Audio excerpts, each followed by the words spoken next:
Une des familles les plus riches de Saint-Malo disparaît mystérieusement lors du réveillon de l'an 2003. 11 ans plus tard, des pêcheurs font une découverte choquante sous le quai privé de la demeure abandonnée, qui pourrait enfin révéler la vérité sur ce qui s'est passé cette nuit fatidique.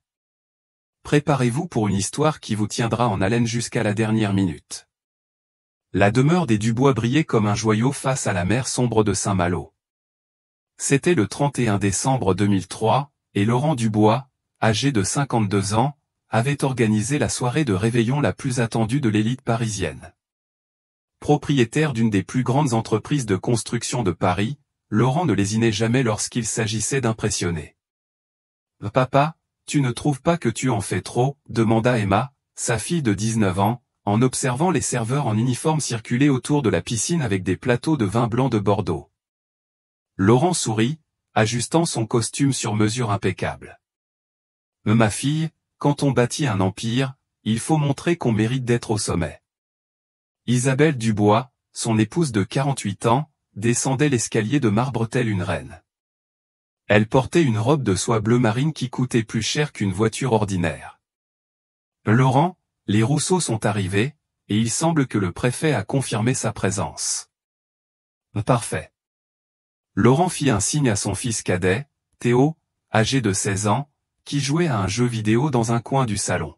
« Théo, éteins ça et viens saluer nos invités. » L'adolescent grogna, mais obéit. La famille Dubois veillait toujours à sauver les apparences. Les premières heures de la soirée se déroulèrent sans incident. Plus de 200 invités se dispersaient dans les jardins de la propriété de 5000 mètres carrés. Le quai privé, où était amarré le voilier de 12 mètres de la famille, servait de point d'observation pour les feux d'artifice qui illumineraient la baie de Saint-Malo à minuit. Vers 22 heures, Laurent réunit la famille dans la bibliothèque privée. « Je veux que nous soyons tous ensemble pour le compte à rebours. C'est une tradition. »« Quel ennui » murmura Théo. Mais Emma lui donna un coup de coude dans les côtes. « C'est important pour papa » chuchota-t-elle. Isabelle vérifiait constamment sa montre Jaeger-LeCoultre, un cadeau de Laurent pour son dernier anniversaire. « Les Lambert n'arrivent toujours pas. Je pensais qu'ils viendraient. »« Ce doit être la circulation sur la route de la côte, » répondit Laurent pour la rassurer, en se servant un verre de cognac. « Vous savez comment c'est pendant les fêtes de fin d'année. » Le couple de gardiens de la propriété, Pierre et Jeanne Lefebvre, âgés respectivement de 55 et 52 ans, travaillaient pour les Dubois depuis 15 ans. Cette nuit-là, ils s'occupaient discrètement de tout en coulisses. « Monsieur Laurent semble très nerveux ce soir », commenta Jeanne en arrangeant les fleurs du hall principal. « C'est normal. Cette soirée est importante pour ses affaires », répondit Pierre, vérifiant que toutes les lumières extérieures fonctionnaient. À 23h30, Laurent demanda un moment d'attention aux invités. « Mes amis, dans une demi-heure, nous serons en 2004. Que cette nouvelle année nous apporte à tous la prospérité. » Les applaudissements résonnèrent dans la propriété. Personne n'imaginait que ce serait la dernière fois qu'il verrait la famille Dubois. Emma discutait joyeusement avec quelques amis de l'université lorsqu'elle remarqua que son père semblait préoccupé.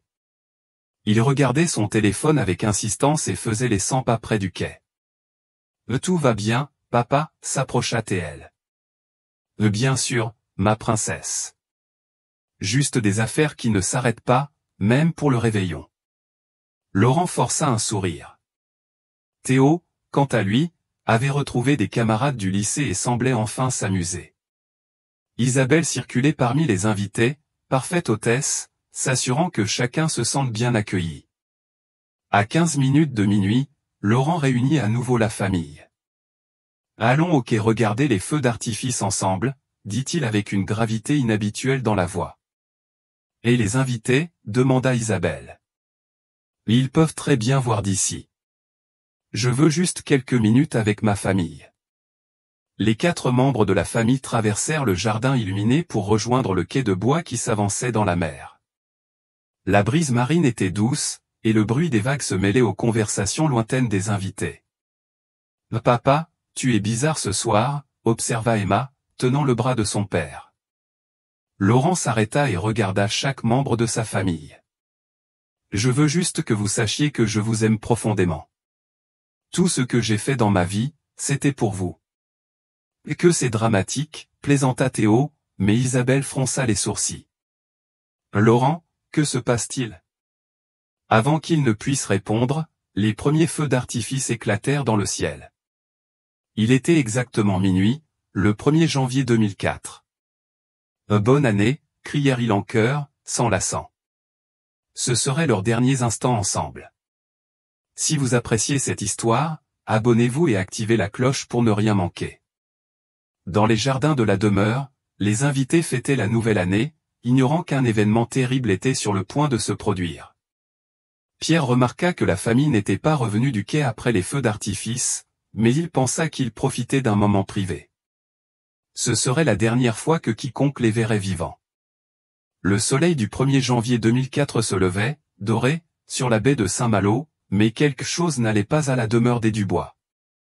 Pierre se réveilla à 6 heures, comme à son habitude, pour commencer le ménage après la fête. Ce qu'il découvrit le marquerait à jamais. « Jeanne, Jeanne, viens vite !» cria-t-il à sa femme, la voix tremblante de nervosité. Jeanne accourut de la cuisine. « Mais qu'y a-t-il, Pierre ? La famille ? Ils ne sont pas là. » Comment ça, pas là ? Ils doivent dormir après la fête. Non, Jeanne. J'ai frappé à toutes les portes des chambres. Les lits n'ont pas été défaits. Et regarde ça, dit-il en pointant le quai. Le voilier de la famille avait disparu. Jeanne sentit un frisson lui parcourir l'échine. En 15 ans de service pour les Dubois, jamais elle n'avait vu une chose pareille. Laurent avertissait toujours lorsqu'il sortait avec le bateau, surtout avec toute la famille. « Attendons jusqu'à midi », suggéra-t-elle, tentant de garder son calme. Peut-être ont-ils décidé de passer la journée en mer, mais à midi, aucun signe de la famille. Pierre décida d'appeler le portable de Laurent. L'appel bascula directement sur la messagerie.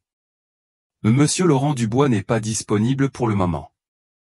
À 15 heures, l'inquiétude s'était transformée en désespoir. Jeanne appela les parents d'Isabelle, qui vivaient à Neuilly-sur-Seine.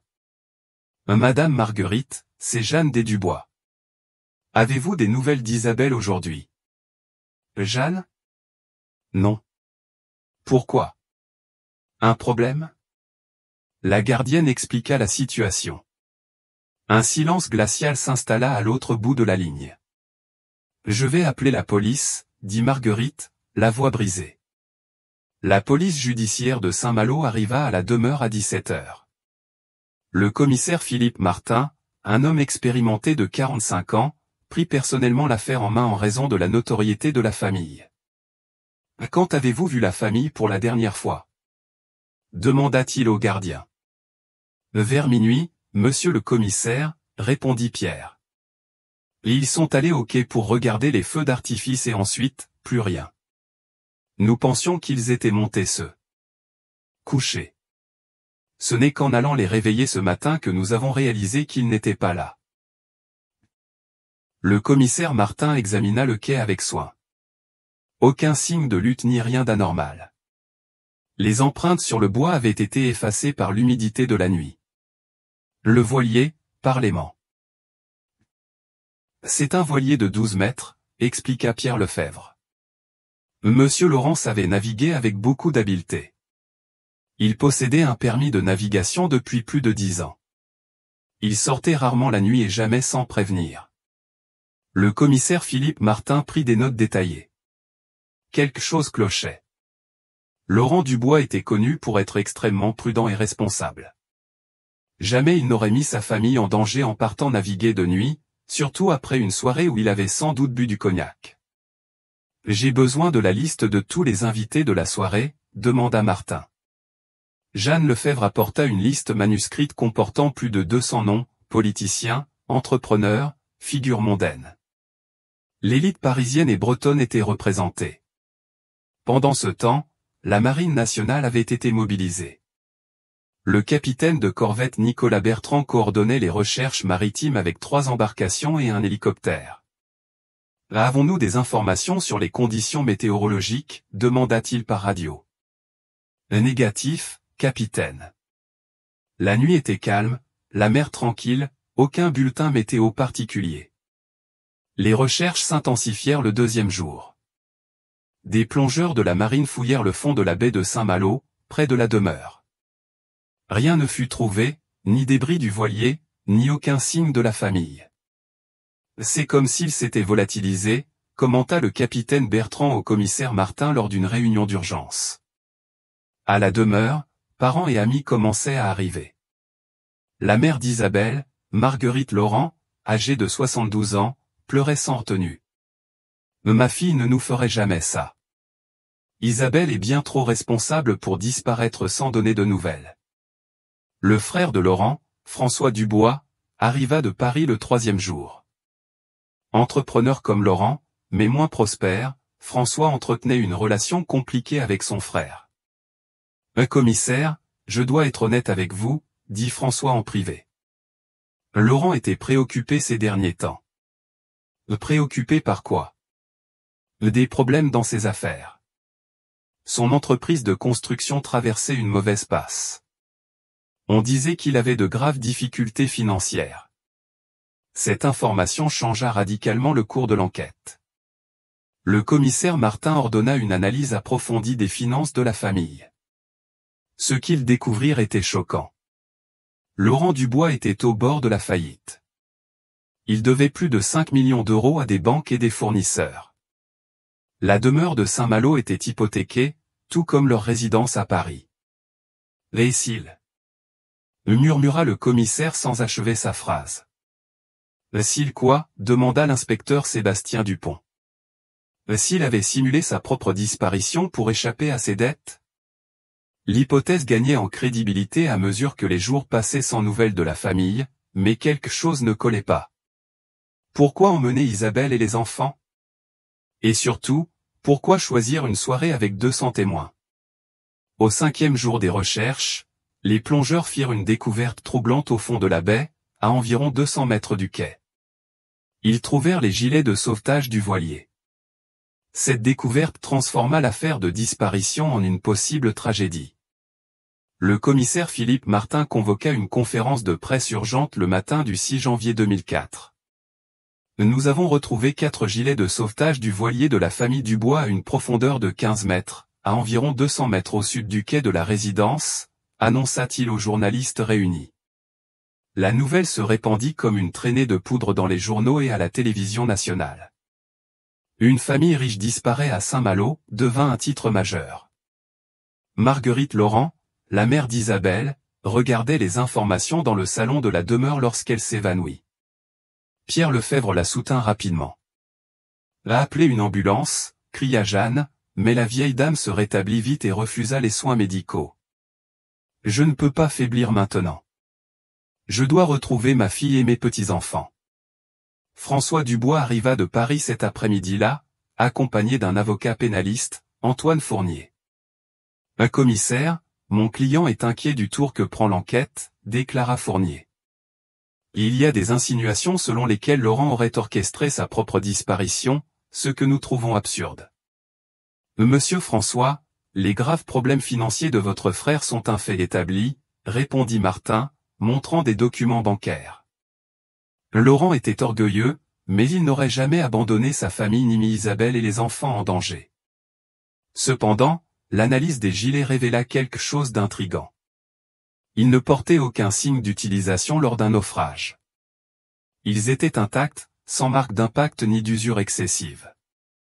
C'est comme si quelqu'un les avait jetés exprès dans l'eau, observa le technicien de la police scientifique Christophe Bisset. Cette découverte fit naître une nouvelle hypothèse, un enlèvement. L'inspecteur Sébastien Dupont fut chargé de rechercher d'éventuelles menaces contre la famille. Laurent, en tant qu'entrepreneur prospère, pouvait avoir des ennemis. Nous avons trouvé quelque chose d'intéressant, rapporta Dupont au commissaire le 7e jour de l'enquête. Laurent a reçu 3 appels anonymes la semaine précédant la disparition. Des menaces. Nous ne savons pas. Les appels provenaient de cabines téléphoniques, mais Jeanne a confirmé qu'il était très nerveux après ces appels. La gardienne fut convoquée à nouveau pour témoigner. Madame Jeanne, avez-vous remarqué un changement dans le comportement de Monsieur Laurent ces derniers jours? Oui, commissaire. Il était très inquiet. Il recevait des appels étranges et sortait toujours pour y répondre.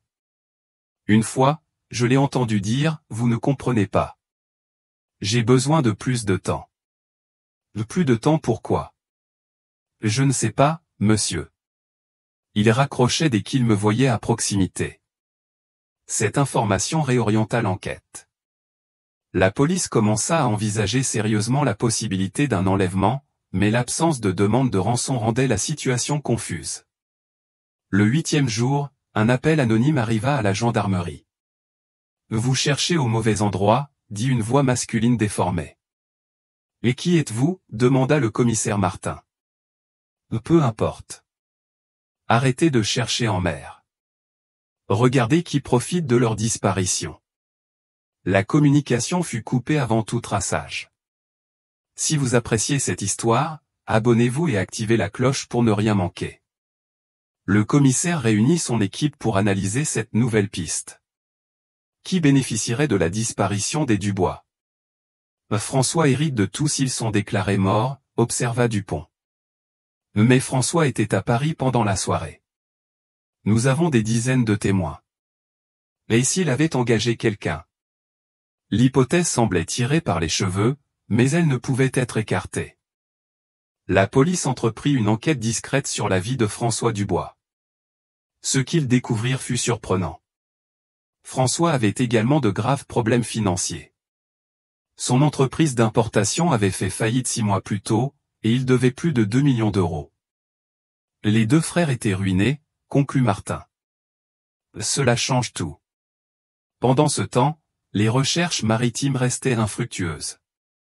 Le voilier avait disparu comme s'il n'avait jamais existé.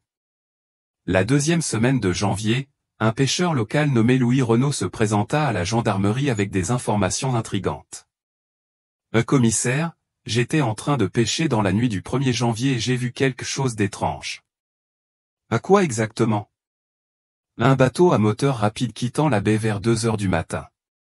Ce n'est pas courant de voir des embarcations à cette heure-là. Pouvez-vous décrire le bateau? L'île était blanc, très puissant. Il y avait au moins 2 hommes à bord. Pourquoi ne pas être venu plus tôt avec cette information? Je pensais que ce n'était pas important. Ma femme m'a dit que ça pourrait t'aider. Cette nouvelle information compliquait encore l'affaire. S'il s'agissait vraiment d'un enlèvement, les criminels avaient eu assez de temps pour emmener la famille n'importe où. Le commissaire Martin savait qu'il était contre la montre. À chaque jour qui passait, les chances de retrouver les Dubois vivants diminuaient drastiquement. Sébastien, je veux que vous interrogiez tous les pêcheurs et habitants de la région. Quelqu'un a forcément vu quelque chose. Oui, monsieur.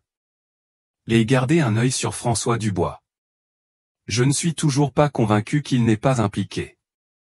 Cette nuit-là, seul dans son bureau, le commissaire Philippe Martin contemplait le tableau affichant les photos de la famille disparue.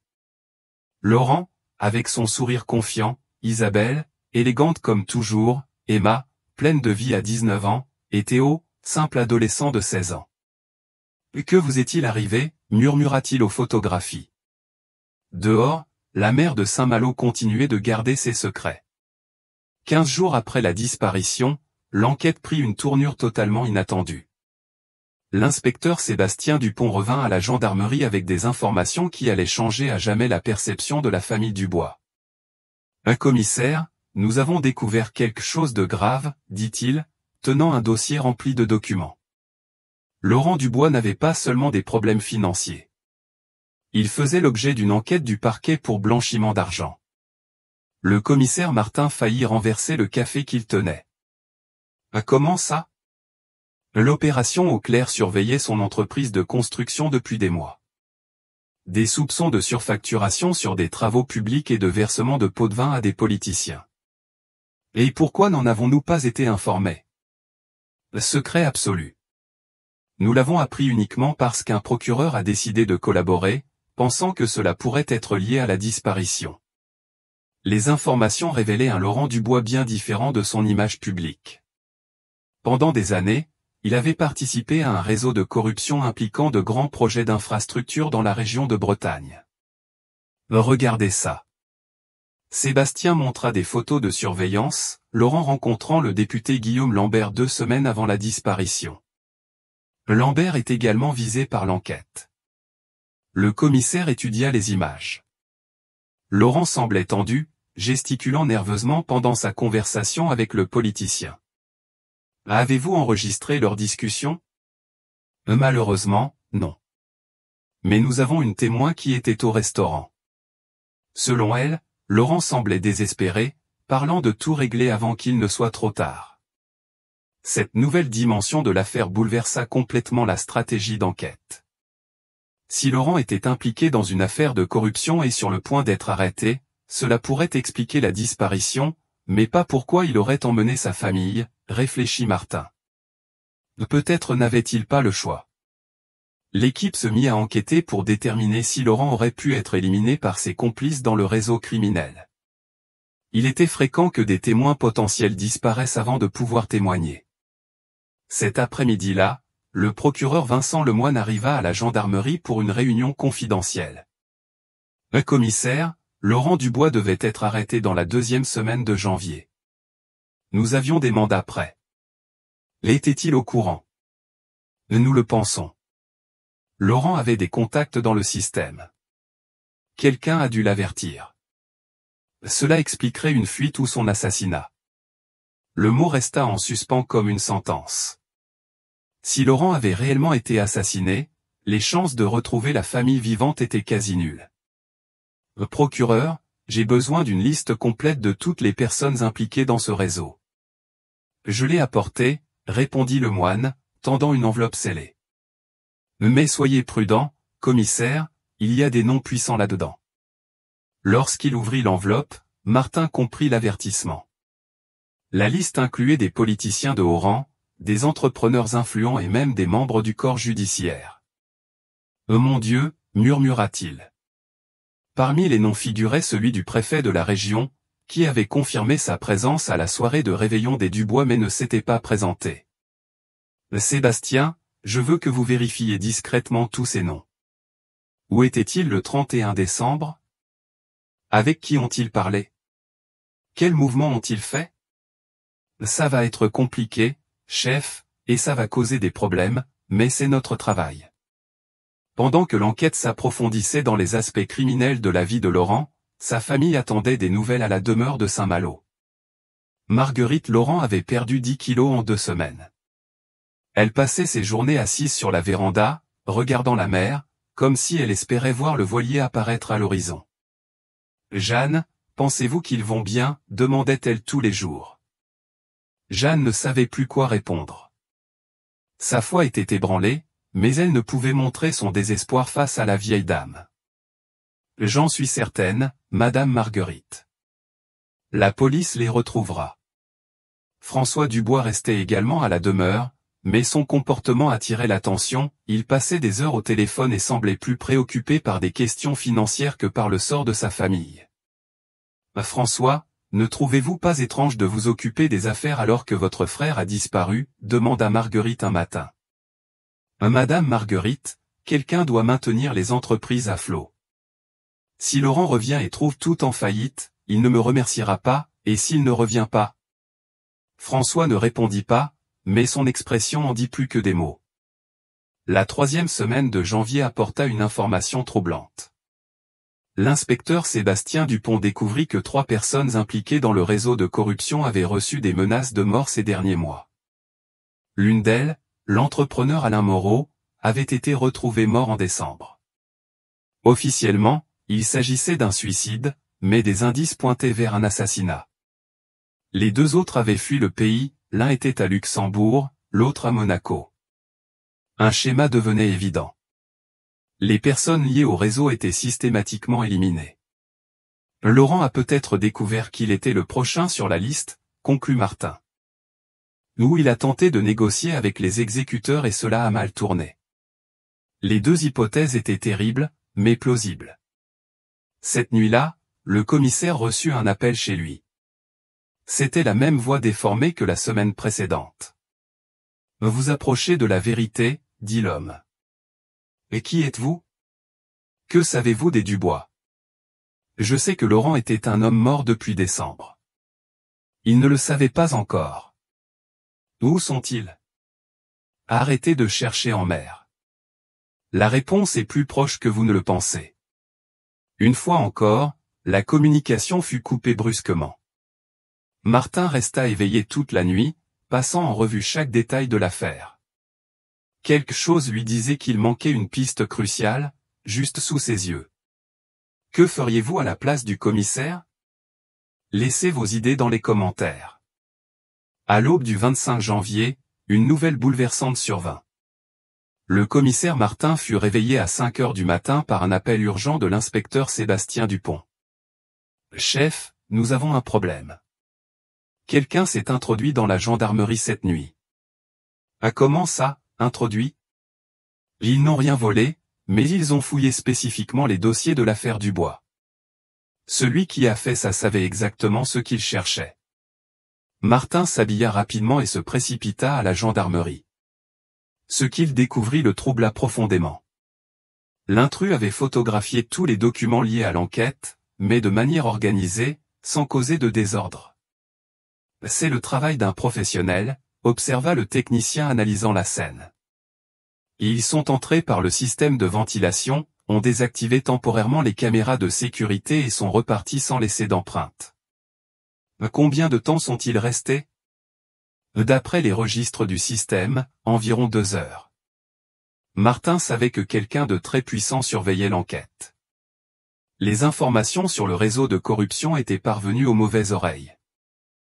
Sébastien, à partir de maintenant, nous travaillons avec des copies des documents. Une reste ici, l'autre dans un lieu sécurisé. Entendu, chef. 3 jours plus tard, alors que la tension s'était légèrement apaisée, un événement changea définitivement le cours de l'affaire. Pierre Lefebvre taillait les plantes dans le jardin de la demeure lorsqu'il remarqua un homme observant la propriété depuis l'autre côté de la rue. « Jeanne, viens voir ça », appela-t-il sa femme. « Quoi ? » ?»« Cet homme là-bas. C'est la 3e fois cette semaine que je le vois là. » Jeanne observa discrètement par la fenêtre. C'était un homme d'environ 40 ans, bien habillé, mais avec une expression anxieuse. « Je vais appeler la police. »« Attends.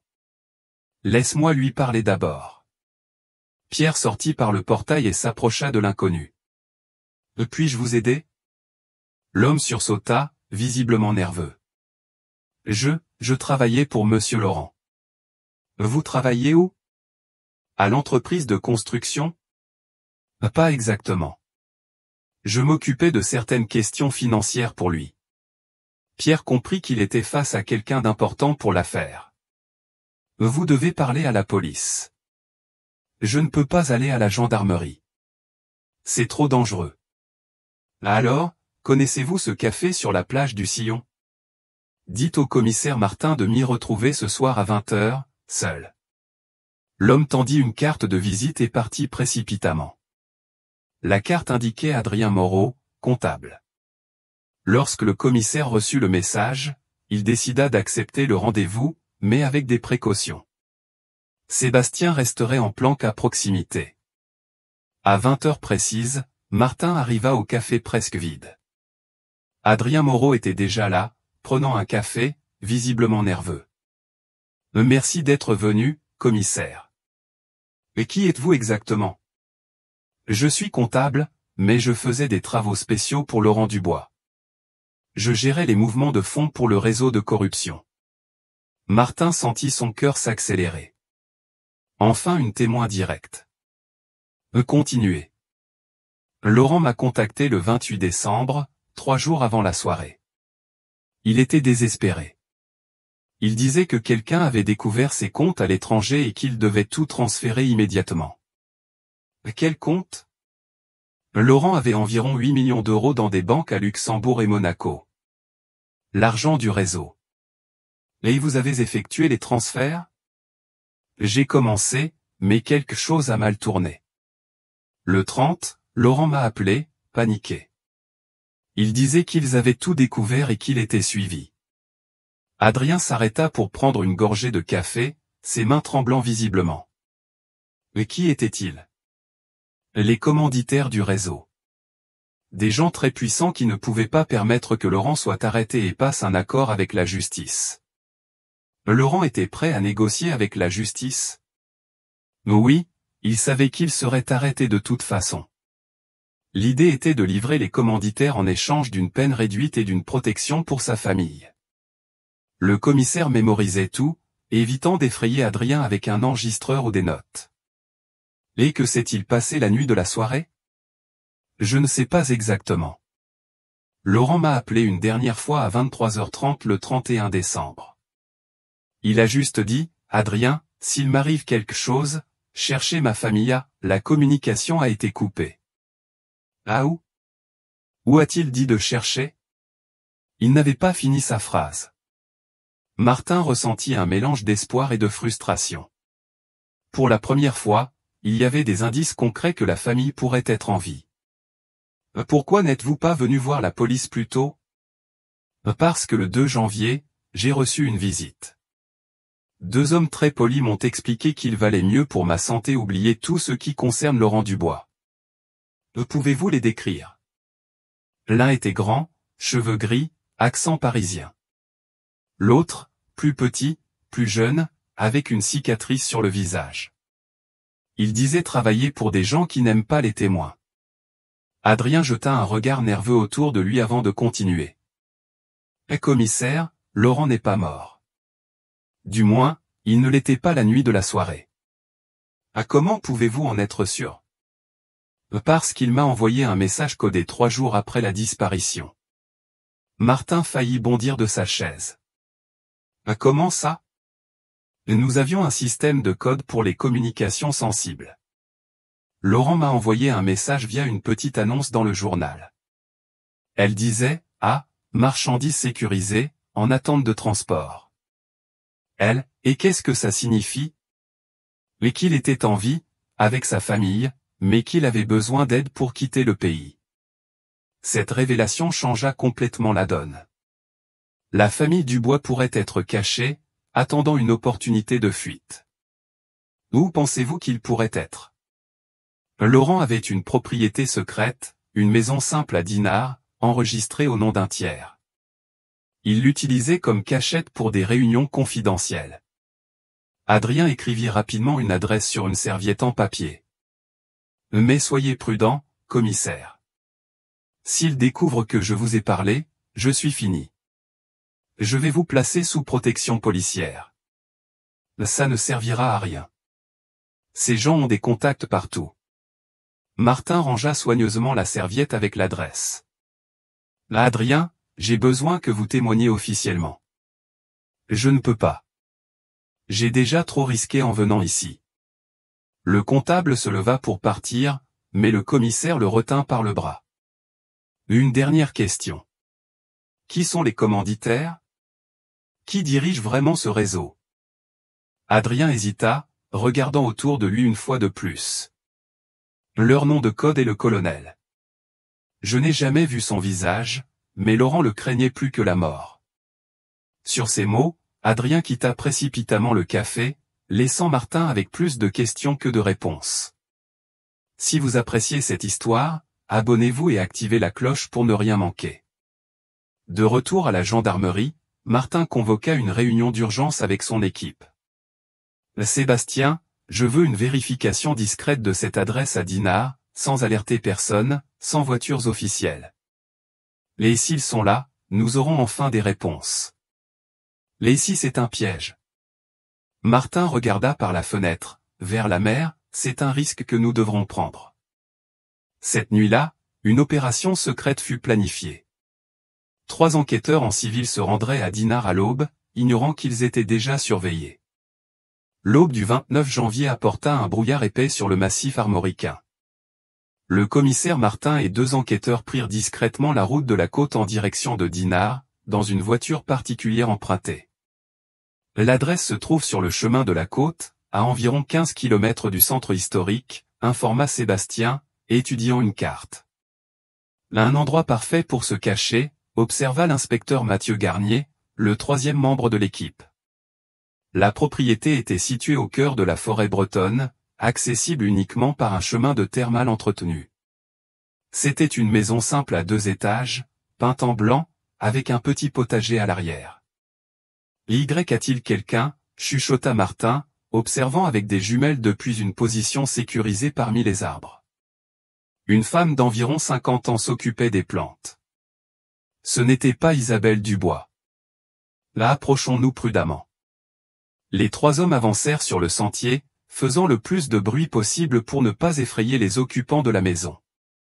Martin frappa à la porte. Police judiciaire, nous devons parler. La femme qui ouvrit était mince, avec des cheveux gris attachés en un chignon simple. Ses mains tremblaient légèrement. En quoi puis-je vous aider? Madame, je suis le commissaire Philippe Martin. Nous enquêtons sur la disparition de la famille Dubois. Nous avons des informations selon lesquelles ils auraient pu être ici. La femme hésita quelques secondes avant de répondre, je ne vois pas de quoi vous parlez. Puis-je connaître votre nom? Marie-Claire Simon. Je suis la gardienne de cette propriété. Et à qui appartient cette propriété? À monsieur Jacques Bisset. Philippe Martin échangea un regard avec Sébastien Dupont. Ce nom ne figurait pas dans leur registre. Madame Marie-Claire, pouvons-nous entrer? Ce ne sera qu'une vérification rapide. Je n'ai pas l'autorisation pour cela. Dans ce cas, nous devrons obtenir un mandat de perquisition. La mention du mandat fit réfléchir la femme. Très bien, mais ne touchez à rien. L'intérieur de la maison était spartiate mais bien entretenu. Un salon simple avec des meubles de base, une petite cuisine, 2 chambres à l'étage. Quelqu'un n'est-il venu récemment? Demanda Martin, remarquant que les lits étaient faits avec des draps propres. Parfois, le propriétaire vient passer quelques jours. Quand était-ce la dernière fois? Marie-Claire hésita à nouveau. Le début du mois, mais il n'est resté qu'une nuit. Martin monta examiner les chambres. Dans l'une d'elles, il trouva quelque chose qui fit battre son cœur plus vite, une boucle d'oreille en perles sur le sol, partiellement cachée sous le lit. Sébastien, venez voir. L'inspecteur monta rapidement. Qu'est-ce que c'est? Cette boucle? Madame Marguerite m'a montré des photos de la famille. Isabelle portait des boucles identiques lors du réveillon. Vous êtes sûr? Absolument. Martin redescendit et confronta Marie-Claire Simon. Madame Marie-Claire, nous avons des preuves que la famille Dubois était ici. Vous feriez mieux de nous dire la vérité. La femme s'effondra en larmes. Je ne voulais pas être impliqué. Je ne fais que m'occuper de la maison. Ils étaient ici, n'est-ce pas? Oui, murmura-t-elle. Ils sont arrivés dans la nuit du 1er janvier. Monsieur Laurent était très nerveux. Et la famille, comment allait-elle? Madame Isabelle semblait effrayée. Les enfants ne comprenaient pas ce qui se passait. Martin ressentit une vague de soulagement. Pour la première fois en près d'un mois, il avait la confirmation que la famille était en vie après leur disparition. Combien de temps sont-ils restés? Seulement 3 jours. Ils sont partis dans la nuit du 4 janvier. Où sont-ils allés? Je ne sais pas. Monsieur Laurent n'a rien dit. Comment semblait-il en partant? Plus calme, mais toujours inquiet. Monsieur Laurent a dit qu'ils allaient dans un endroit sûr. Martin poursuivit l'interrogatoire avec précaution, ne voulant pas intimider la femme qui collaborait enfin. Madame Marie-Claire, Monsieur Laurent a-t-il dit quelque chose sur ce qui s'était passé? Il a dit que des gens dangereux étaient à ses trousses et qu'il devait protéger sa famille. A-t-il mentionné des noms? Non, mais il a parlé d'un colonel plusieurs fois. Il semblait terrifié par cette personne. Cela confirmait ce qu'Adrien Moreau avait rapporté. Avez-vous un moyen de les contacter? Non. Monsieur Laurent a dit que c'était plus sûr ainsi. Martin demanda à inspecter le reste de la propriété. À l'arrière de la maison, il trouva des traces récentes de pneus dans la terre. Une grosse voiture, observa Mathieu Garnier. Probablement un SUV. Et regardez ça. Sébastien désigna des marques au sol. 2 enfants ont joué ici récemment, des petites empreintes dans le sable. Toutes les preuves confirmaient qu'Emma et Théo avaient été dans la propriété. De retour dans la maison, Martin tenta une dernière fois avec Marie-Claire. Madame Marie-Claire, la vie de cette famille est peut-être en danger. Toute information pourrait être cruciale. Commissaire, j'ai dit tout ce que je sais. Ils sont partis et ne sont jamais revenus. Et le propriétaire de la maison, ce Jacques Bisset, l'avez-vous déjà vu? Jamais. Je reçois les instructions et le paiement par une entreprise de Lyon. Martin nota le nom de l'entreprise. Une nouvelle piste à explorer. Une dernière question. Avez-vous remarqué s'ils avaient des documents en partant? Monsieur Laurent portait une mallette. Il a dit qu'elle contenait l'avenir de la famille. Sur le chemin du retour vers Saint-Malo, Martin et son équipe discutaient des découvertes. Ils étaient vivants au moins jusqu'au 4 janvier, conclut Sébastien. Et Laurent avait clairement planifié leur fuite à temps. Cette maison était un point de chute, mais pourquoi sont-ils partis? Ils étaient en sécurité là-bas.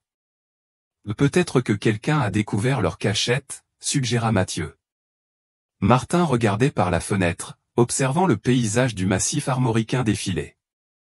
Il était plus proche de la vérité, mais savait que le danger pour la famille avait augmenté.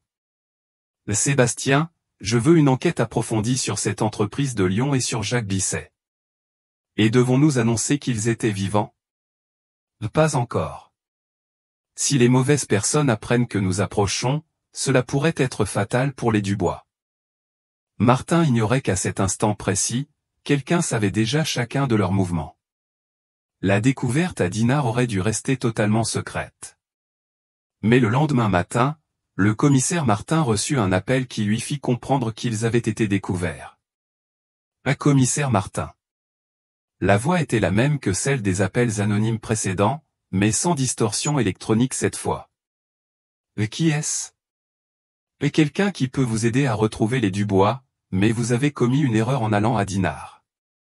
Le sang de Martin se glaça. Comment savez-vous pour Dinard? Je sais beaucoup de choses, commissaire. Y compris que Marie-Claire Simon n'est plus dans la propriété. Qu'ont-ils fait d'elle? Rien pour l'instant, mais cela pourrait changer si vous continuez à agir comme des amateurs. Martin fit signe à Sébastien de tracer l'appel, mais il savait que ce serait inutile. Que voulez-vous? Que vous arrêtiez de chercher les Dubois. Ils sont en sécurité, mais votre ingérence met tout le monde en danger. S'ils sont en sécurité, pourquoi ne peuvent-ils pas revenir? Parce que ce n'est pas encore sûr. Le colonel a des yeux partout. Et qui êtes-vous? Comment savez-vous tout cela? Disons que je suis un intermédiaire, quelqu'un qui essaie de garder la famille en vie. La communication fut coupée, laissant Martin avec plus de doutes que de certitudes. Il organisa immédiatement une équipe pour retourner à Dinard.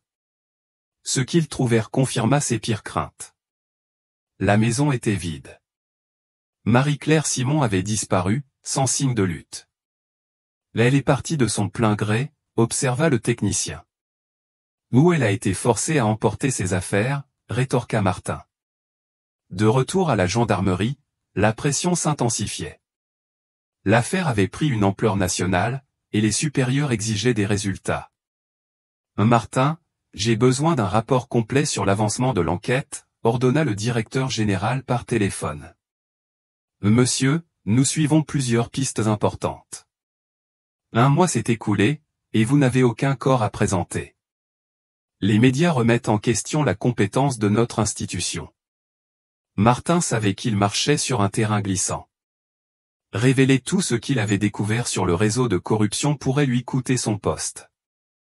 J'ai besoin de quelques jours de plus. Vous avez 48 heures pour présenter des résultats concrets. Cet après-midi-là, un événement changea définitivement le cours de l'enquête. François Dubois approcha Martin avec une proposition inattendue. Un commissaire, je veux engager des détectives privés pour aider dans les recherches. Pourquoi? Vous ne faites pas confiance à la police? Ce n'est pas ça. Mais vous avez des contraintes bureaucratiques que les détectives privés n'ont pas.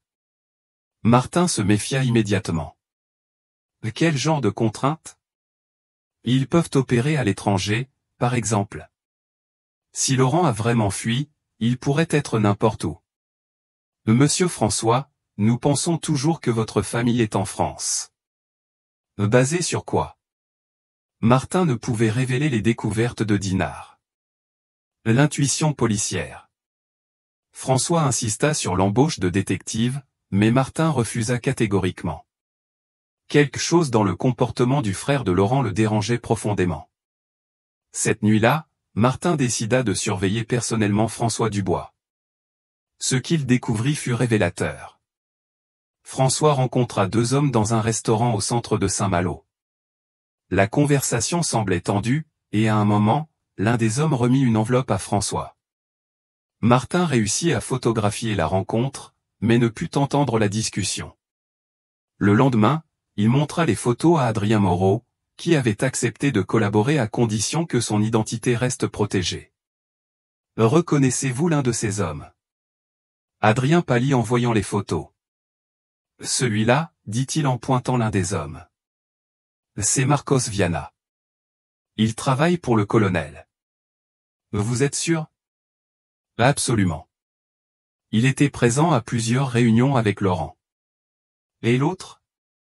Je ne le connais pas, mais s'il est avec Viana, ce n'est pas bonne compagnie. Cette découverte confirma les soupçons de Martin sur François.